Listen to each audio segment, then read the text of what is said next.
Manchester United ပြည်သူများနဲ့ဘောလုံးရှင်ညီကိုမော်တော်မများအားလုံးပဲမင်္ဂလာပါကဲဆိုတော့ကျွန်တော်တို့ဒီ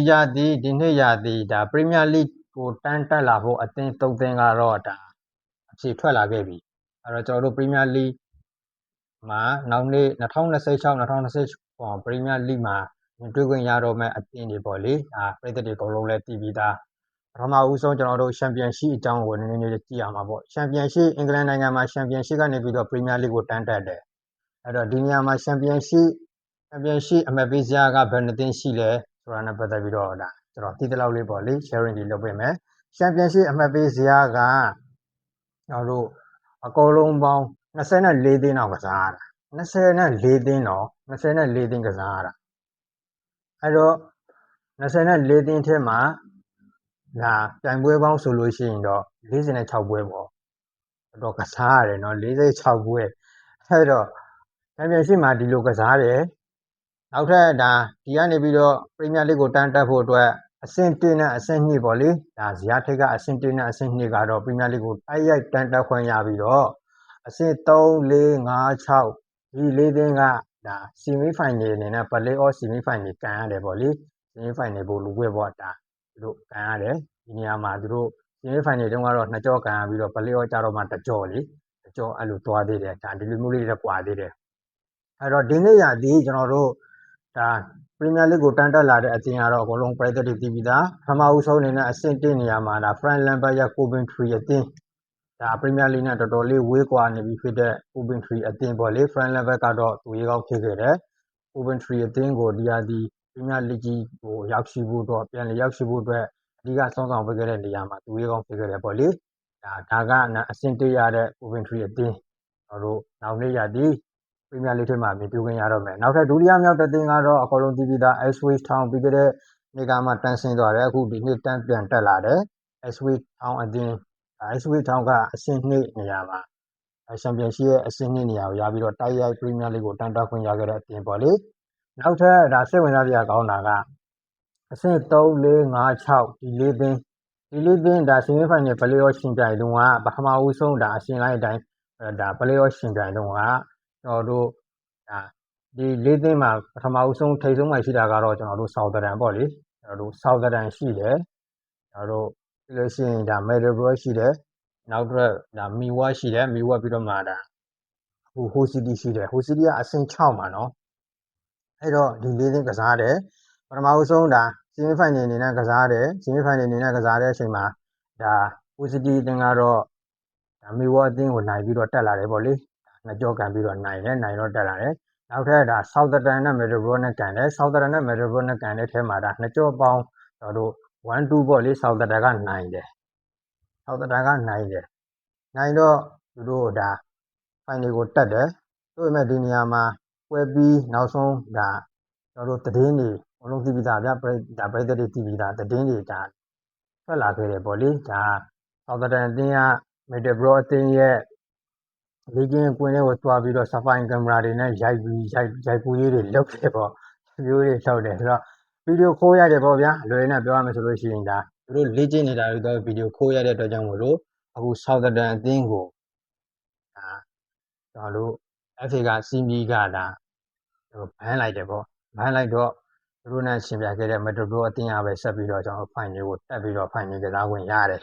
အဲ့တော့ final ကစားတဲ့အထဲမှာကျွန်တော်တို့ Hull City အသင်းနဲ့ကစားရတယ်Hull City အသင်းကတကူမရှိဆိုတဲ့ရလက်နဲ့ဒါအကျိန်နဲ့ကစားခဲ့တဲ့အနိုင်ယူပြီးတော့အချိန်ပိုနိုင်ကျင်ရှင်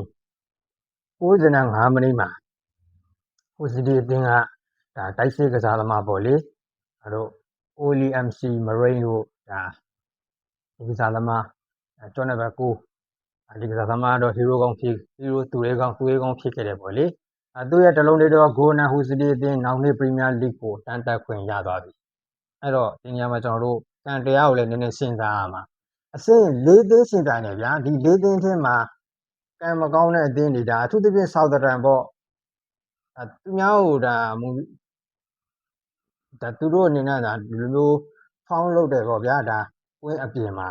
အဲ့တော့စပိုင်ကင်မရာတွေနဲ့သူများအသင်းတွေဒါစပိုင်ရှိုးရဲ့ဗီဒီယိုတွေရိုက်တယ်ဆိုတော့ကိစ္စကတော့ဒါမဖြစ်နိုင်တဲ့ကိစ္စပေါ့လေဒါပေမဲ့အခုအပန်းခံလိုက်ရတယ်သူတို့တန်ကြီးပေးဆက်လိုက်ရတယ်ဒီပေးဆက်မှုကြီးကကြီးတယ်နော်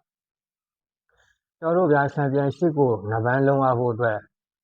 League 1ဆိုပြီးတော့ရှိသေးတယ်အများကြီးပါအကုန်လုံးပရိသတ်တွေသိပြီးသား League 1 League 2ဘာညာအများကြီးကြော်ဖက်ခဲတယ်အဲ့ဒါပြီးတော့မှ Championship မှာဒီဟာဒီကျွန်တော်တို့အခွင့်အရေးက Premier League ကိုတက်ဖို့အခွင့်အရေးကကိုယ့်လက်ထဲကိုရောက်နေပြီအခုတော့မှဒါမလွယ်လားအဲ့တဲ့အမှားလေးတစ်ချက်ကြောင့်ဒါဒီခွင့်ရေးတွေအကုန်လုံးဆုံးရှုံးပြီးတော့နစ်နာသွားကြရတယ်။ဒါဆောက်တဲ့အတင်းအတွက်စိတ်မကောင်းစရာပေါ့ကြီး။သူတို့နိုင်သေးတယ်နော် Middle Row နိုင်ပြီးတော့မှသူ final ရောက်နေပြီးတော့မှပြန်လဲပြီးတော့အပန်းခံလိုက်ရတယ်။အဲ့တော့နောက်တစ်သင်းကတော့ Middle Row အတင်းဒါ City အတင်းကိုရှုံးခဲ့တဲ့ပွဲတုန်းကတော်တော်လေးကြီးပွဲနေကြတယ်တော်တော်လေးအဲ့နေရာဝင်ပလီကွင်းကြီးထဲမှာအနီးရဲ့အဝါရဲ့ပေါ့ City ကအဝါကြားအဝါအဲ့တော့ Middle Row ကအနီကြောင်ပေါ့လေအဲ့တော့တကယ်ကိုကြည့်လို့ကောင်းခဲ့တယ်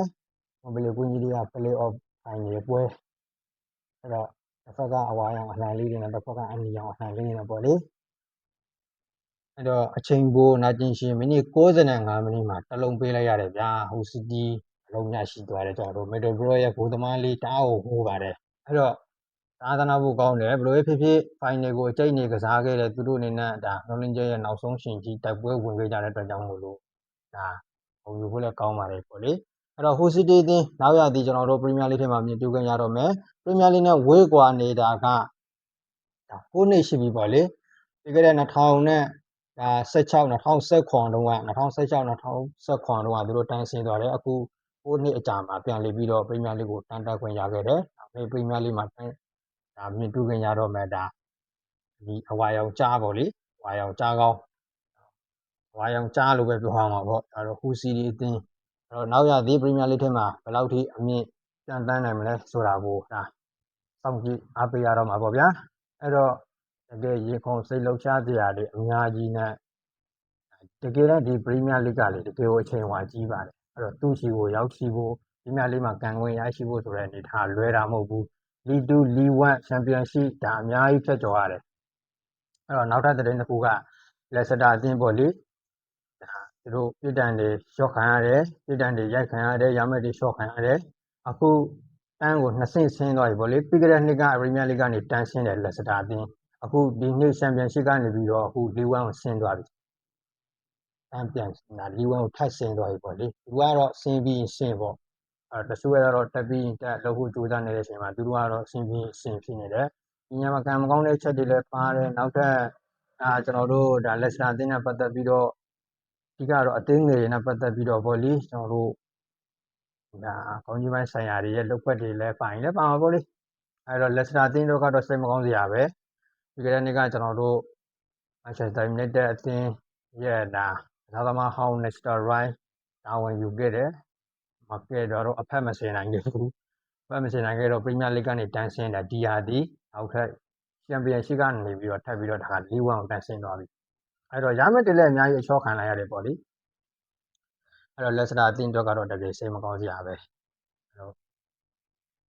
ဘယ်လိုဖြစ်ဖြစ် Leicester အသင်းဆိုလို့ရှိရင်အခုနောက်ပိုင်းပြည်သက်တွေအများကြီးလူသိများတယ်ဒါတကယ်ကို